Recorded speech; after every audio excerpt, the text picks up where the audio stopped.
साथियों, आप सभी को मेरा सादर नमस्कार। आप लोगों के लिए मैं ये कहना चाहती हूँ कि इतने दूर दूर से आप लोग जो आए हैं, संघ के आह्वान पर आए हैं और संघ की गरिमा को बढ़ाए हैं, उसके लिए आप लोगों के लिए दो लाइन और बनता है।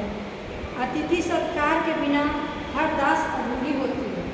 अतिथि सत्कार के बिना हर दास अधूरी होती है और अतिथि ही वो फरिश्ते होते हैं जिनके आने से सभा की आस पूरी होती है और आप लोगों के आने से आज हमारे संघ की आस पूरी होती है।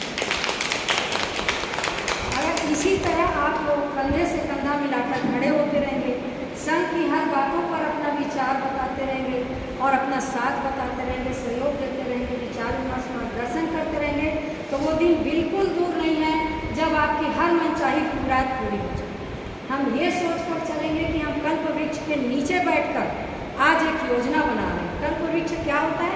एक ऐसा वृक्ष होता है जिसके नीचे बैठकर जो मांगोगे वो मिलता है। तो ये हमारा जो संघ है, ये वो कल्प वृक्ष है जिसके नीचे आज सभा में बैठकर हम जो चाहेंगे उस एक दृढ़ संकल्प के साथ उस चीज़ को पाने की तलब में हम प्रयास करें और वो हमारी मांग जरूर पूरी हो।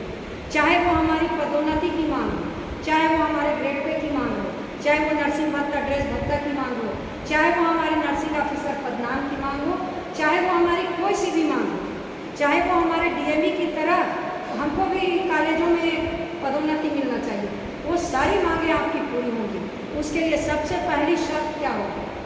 तन का साथ, मन का साथ और धन का साथ। एक बार अब जब बात आई है तन का साथ, तो तन का साथ वैसा है कि जब संघ आह्वान करे हम तन से प्रेजेंट हों, वो हुआ तन का साथ। मन का साथ यह है कि यदि हमारे किसी साथी को संघ में जाना है तो उसको सपोर्ट करें कि हम फंसे हुए हैं, तुम चलो। ये हुआ मन से साथ। घर में बैठे जरूर रहो परंतु मन से सपोर्ट करो और दुआएं दो ताकि हम जो जा रहे हैं संघर्ष करने वो सफल हो पाए। और तीसरा है धन का साथ। धन का साथ ऐसा है कि आजकल क्या है, छोटा सा भी काम करते हैं तो उसमें धन लगता है। यहाँ से वहाँ तक जाओगे, गाड़ी लगेगा, पेट्रोल लगेगा, कागज बनाओगे, ये करोगे, वहाँ तो बहुत प्रकार से धन का साथ लगता है। तो जो घर में बैठे हैं वो भी धन का साथ है, जो आ रहे हैं वो भी धन का साथ है। अगर एक आदमी एक बार रायपुर आता है तो कम से कम 1000 रुपये लेकर आता है और ख़त्म करके जाता है बाई बस या बाई ट्रेन, है ना। और यदि मान लो वो आदमी घर बैठे चंद रुपये, 100 रुपये, 200 रुपये, 500 रुपये का सहयोग देता है तो उसके लिए उसका चुना हुआ प्रतिनिधि संघ की तरफ से कम 50 विजिट करता हो, मंत्रियों के पास करता होगा, अधिकारियों के पास करता होगा और विभिन्न रास्तों से उन कागजों को लेकर के अंजाम तक पहुंचाता होगा, आपकी बातों को ऊपर तक पहुंचाता होगा। तो यही सफलता की सीढ़ियां हैं जिसको हम पार करते हैं और इसमें हमको सहयोग करना चाहिए। तो धन का सहयोग भी बहुत जरूरी है। तो तीनों प्रकार से यदि हम सहयोग करते हैं और एक दूसरे को सहयोग करते हैं तो वो दिन बिल्कुल दूर नहीं जब हमारी कोई सी भी मांग जो है पूरी होने से हो जाए। हमारा पदोन्नति बिल्कुल नज़दीक है। जैसे आप लोगों ने अभी मुझे सजेशन दिया कि पदोन्नति के लिए कोर्ट पे जाएंगे, जरूर जाएंगे, क्योंकि हमारे कई भी ऐसे कर्मचारी हैं जिनको 30 साल 40 साल से पदोन्नति नहीं हुई, एक ही पद में सेवानिवृत्त हो रहे हैं, तो उनके लिए कोर्ट जाएंगे। क्योंकि जब मंत्री नहीं सुनता, जब अधिकारी अनदेखा करता है, तो कोर्ट एक ऐसा चीज़ है जो हमारे हर गरीब की मुराद, हर कर्मचारी की मुराद, हर जनता की मुराद पर सही सुनवाई करता है। हम वहाँ जरूर अपना केस लगाएंगे। इसके लिए मैं आप लोगों के इस विचार को जो है ना तहे दिल से एक्सेप्ट करती हूँ और ये विचार आपके लिए हम जरूर करेंगे। और दूसरा हमारी बात है कि हमारे कुछ साथी जो डिप्रेशन में आ जाते हैं उनके लिए मैं ये बोलना चाहूँगी कि एक जो केचुआ होता है ना, केचुआ या एक चींटी होती है, छोटी सी चींटी, नन्ही चींटी दाना लेकर चलती है, 100 बार गिरती और फिसलती है, फिर भी उसकी कोशिश बेकार नहीं जाती, है ना। तो क्या हम वो नन्ही चींटी नहीं बन सकते? चींटी को देखना गौर से, वो दीवार पर चढ़ती, फिर गिरेगी, फिर चढ़ेगी, फिर गिरेगी, फिर चढ़ेगी, फिर गिरेगी और एक बार वो चढ़ ही जाती। तो हम जरूर पास हों। हम हड़ताल किए थे, बहुत सुंदर हमारा हड़ताल हुआ। कोने कोने के लोग, जिसको बुलाए थे वो भी आया था, जिसको नहीं बुलाए थे वो भी आया था, जहाँ तक हमारा संग नहीं पहुँच पाया वो भी आया था, क्योंकि वो अपने लिए आए थे। एक नर्स को अपना जिगर, अंदर का जिगर कहता था कि मेरे ग्रेड मुझे जाना चाहिए, और बिना बुलाए वो मंच पर आता था और हमसे मिलता था। बहुत खुशी की बात है। और ऐसे ही हम फिर से कोई आह्वान करेंगे। मुझे 100% यकीन है कि मेरा हर साथी जरूर आएगा और ज़रूर साथी बनेगा। मुझे नहीं लगता कि कोई ऐसी नर्सेस होंगी नर्सिंग कैडर का जो चाहता हो कि मेरी पदोन्नति कभी ना हो। क्या कोई ऐसा चाहता है? बिल्कुल नहीं। पदोन्नति होनी चाहिए। कोई ऐसा चाहता है कि मेरी सैलरी में 2-4 रुपये ना बढ़े? ऐसा कोई नहीं। सब सहयोग देंगे। हमको एक पॉजिटिविटी, एक हिम्मत, एक हौसले के साथ मेहनत करने की आवश्यकता है। आज हम प्रांतीय बैठक में बैठे हैं।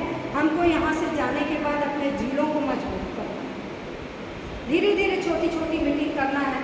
जो लोग संघ से नहीं जुड़े हैं उनको संघ में सदस्यता दिलाना है। जो वार्षिक सदस्यता पूरा कर चुके हैं वो अपनी सदस्यता का नवीनीकरण करवाएं। इस तरह संघ में एक मुट्ठी की तरह एकजुट होकर, इससे हमारी जो है संघ बड़ा होगा। हमारी संख्या कम से कम 4,500 से 6,500 है ना। तो हमको उस टारगेट को पूरा करना है। जिस दिन हमारा वो सदस्यों का ग्रुप बड़ा हो जाएगा, उस बड़ी ताकत के साथ जब हम अपनी बातों को रखेंगे, हम अपनी मांगों को जरूर लेकर आएंगे। पिछले बार हमारी मांगें बहुत अच्छी पूरा होते होते रुका। थोड़ा सा प्रयास करते करते हम पहुंच ही गए थे, लेकिन सामने आ गया आचार संहिता और मंत्रियों में हो गई खलबली। मिलते मिलते रह गए। तो इस बार हम उन कमियों को दूर करते हुए और उससे कई गुना ज़्यादा ताकत के साथ, कई गुना ज़्यादा संख्या के साथ इस बार हम प्रयास करें और हम जरूर अपनी बातों को पूरा करें। साथियों, ये मेरे साथ जो आज आप लोग आए हैं, मैं आप सभी का तहे दिल से कर्जदार हूँ। आप मेरे एक आह्वान पर आए हैं। संघ आपका कर्जदार रहेगा। आप वो इतिहास के पन्ने होंगे या वो इतिहास के अक्षर होंगे जिनके द्वारा जो है संघ की मांगों को पूरा होने का हिस्ट्री लिखा जाए। तो आप ही लोग होंगे। जैसे स्वतंत्रता, भारत की स्वतंत्रता हुई थी तो भारत के लिए लड़ने वाले, आज़ादी के लिए बहुत कम लोग थे, लेकिन आज़ाद हवा में सांस लेने वाले अनेकों हैं। उसी तरह इस संघर्ष में जो नर्सेस का संघर्ष है, इसमें आप चुनिंदा लोग होंगे। आप ये हीरे जवाहरात और नूर और रत्न और मोतियों की माला की तरह कूद के एक मुट्ठी की तरह लड़ेंगे और अपनी सफलता को पाएंगे और उसका उपभोग पूरा हमारा छत्तीसगढ़ करेगा, है ना। तो इसलिए हिम्मत हारने की ज़रूरत नहीं है, क्योंकि भगवान ने भी कीमती रत्न गिनती के ही बनाए हैं। क्या बहुत सारे रत्न तो नहीं बनाए भगवान ने भी कीमती रत्न गिनती के ही बनाए हैं। और उन रत्नों में सबसे ज़्यादा कीमती रत्न आप लोग हैं जो आज हमारे साथ हमारे बीच आए हैं। जोरदार तालियां। साथियों, ये देखिए, हम नर्सिंग कैडर के लोग हैं। हम अगर जाएंगे, मान लीजिए मेडिकल कॉलेज वालों के पास में बैठने, वो हमारी सदस्यता नहीं लेंगे। उन्होंने साफ साफ कह दिया है कि हम DHS के नर्सिंग का हम सदस्यता नहीं लेंगे।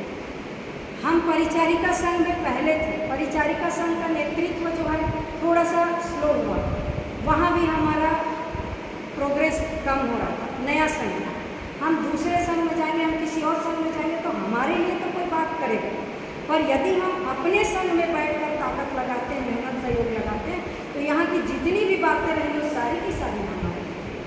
तो हम क्यों ना सारी मेहनत अपने संघ में।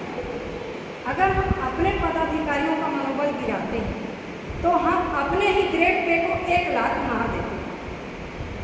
हम अपने ही पदनाम को, अपने ही प्रमोशन को और अपने ही नर्सिंग भत्ता उसको बढ़ने से रोक देते हैं। इसलिए जो हमारे लिए लड़ता है उसको सहयोग करें, किसी भी प्रकार से उसको तन से, मन से मनोबल बढ़ा के उसको सहयोग करें। और सहयोग करना भी है और करवाना भी है, क्योंकि हम एक पदाधिकारी, जैसे एक परिवार का मुखिया होता है, परिवार में 4 बच्चे होते हैं, उनको पता होता है कि मेरा छोटा बच्चा को क्या देने से वो मान जाएगा, मेरे बड़े बच्चे को कैसे समझाऊंगा तो मान जाएगा। उस तरह अपने अंदर हुनर पैदा करके अपने लोगों को समझाएंगे। वो अगर साथ नहीं देते तो वो नासमझी में साथ नहीं देते, तो उनसे नाराज़ नहीं होना, उनको समझ देना है कि आप ऐसा करिए, आप साथ आइए तो आपका ये होगा वो होगा। वो एक न एक दिन उनको लगेगा कि हमारे लिए है, ये जितना भी हमको बोल रहे हैं हमारे लिए, वो आपके साथ जरूर है। और नहीं भी आएंगे तो मैं तो कहूँगी एकला चलो, पीछे कारवा बनता जाए। जब आदमी सक्सेस होने लगेगा तो पीछे ऑटोमेटिक कारवा बनता है। जब हम संघ को चालू करे थे तो मुश्किल से गिनती में हम 8 लोग थे, और जब हमारी हड़ताल चंद महीनों में हुई तो हमारे पूरे के पूरे 100% हमारे साथी आ गए थे। 2-4 छुट जो है दूसरे संघों के जो सदस्य बने हुए थे वही रुके, पूरे आ गए। तो ये एक ऐसी लहर होगी सर, वो लहर जब आह्वान होगा संघ का सब आता है। जिस दिन आपको पता चलेगा कि सम्मेलन करना है, सम्मान करना है, अधिवेशन करना है, सारे लोग आपकी सभा में बैठेंगे। जिस दिन लगेगा आंदोलन करना, सारे लोग नौकरी से छोड़ के आपके पास बैठेंगे। क्यों? क्योंकि हर कोई चाहता है कि मेरी सैलरी बहुत कम है, मुझे ज़्यादा मिलनी चाहिए। जब 2 साल का पढ़ा हुआ एक टेक्नीशियन 2800 ग्रेड पे ले सकता है, तो हम 4.5 साल के BSc नर्सिंग उससे 1 रुपये ज़्यादा लेने के हकदार हैं कि नहीं? हैं कि नहीं? हैं। तो हमें लेना है। हमें सरकार को अपनी बातें मनवानी होंगी, सरकार को अपनी बातें समझानी होंगी और करत करत अभ्यास के जड़मत होत सुझाव। यदि कहीं जड़मती होगा तो वो बुद्धिमान होगा तो हमारी बातों को मान जाएगा, और नहीं तो रसरी आवत जात ही सिर पर होत निशान। हम बार बार प्रयास करेंगे तो हमारी मेहनत पे निशान हो जाएगा और हम सफल हो जाएंगे। तो प्रयास करना कभी नहीं छोड़ें। मैं इतना ही आप लोगों को कहूँगी, और आप लोग इतने दूर दूर से आए हो तो मैं ये कभी नहीं सोच सकती कि मेरे पास 1 आए हैं, 2 आए हैं, 10 आए हैं या 100 आए।